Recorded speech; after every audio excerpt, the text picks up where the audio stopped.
Hello guys, ഇതായി കാണുന്ന ചെടി എന്താണെന്ന് അറിയോ? ഇതാണ് കഞ്ഞിത്തുവ. കഞ്ഞിത്തുവ എല്ലാ പറമ്പിലും ഉണ്ടാവും. ഇത് മിക്ക ആൾക്കാർക്കും അറിയുന്ന കാര്യമാണ്. എന്നാലും അറിയാത്തവർക്ക് വേണ്ടി ആണ് ഈ വീഡിയോ. ഇത് ഉപ്പേരി ഉണ്ടാക്കാൻ, അതുപോലെ താളിക്കാൻ ഒക്കെ ബെസ്റ്റ് സാധനമാണ്. ഇത് എല്ലാ പറമ്പിലും ഉണ്ടാവും, മിക്ക പറമ്പുകളിലും കാണും. ഇത് ചില സ്ഥലത്ത് നല്ല ഇലയാവും, ചില സ്ഥലത്ത് ഈ പുഴുക്കേടൊക്കെ ഉള്ളതുണ്ടാവും.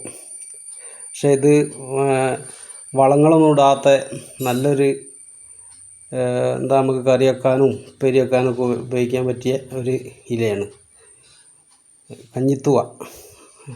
ഇത് ഞങ്ങളുടെ നാട്ടിലൊക്കെ കഞ്ഞിത്തുവ എന്നാണ് പറയുക. ചില സ്ഥലത്ത് എന്താ പേരെന്ന് അറിയില്ല. ഏതായാലും മറ്റു പേരുണ്ടെങ്കിൽ ഒന്ന് വീഡിയോ കാണുമ്പോൾ ഒന്ന് കമൻറ്റ് ചെയ്യും കേട്ടോ. ഇത് ഞങ്ങൾ ഒരു പുതിയ യൂട്യൂബ് തുടങ്ങിയിന്. അപ്പോൾ ഇതെല്ലാവരും ഒന്ന് സബ്സ്ക്രൈബ് ചെയ്യണം, എന്നിട്ട് കാണുക, അഭിപ്രായം പറയുക. ആദ്യമായിട്ടാണ് ഈ വീഡിയോ ഇടുന്നത് കേട്ടോ, അതിൻ്റെ പോരായ്മകളുണ്ടാവും. ഓക്കെ.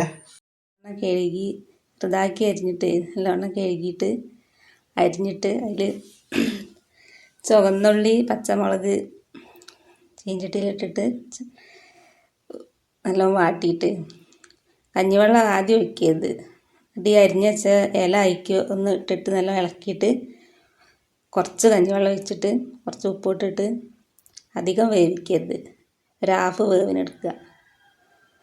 അധികം വേവിച്ചാൽ അതിൻ്റെ ടേസ്റ്റ് പോവും. കുറച്ച് വേവിക്കുക, എന്നിട്ട് എടുത്ത് വയ്ക്കാം, ചൂടോടെ കഴിക്കാം.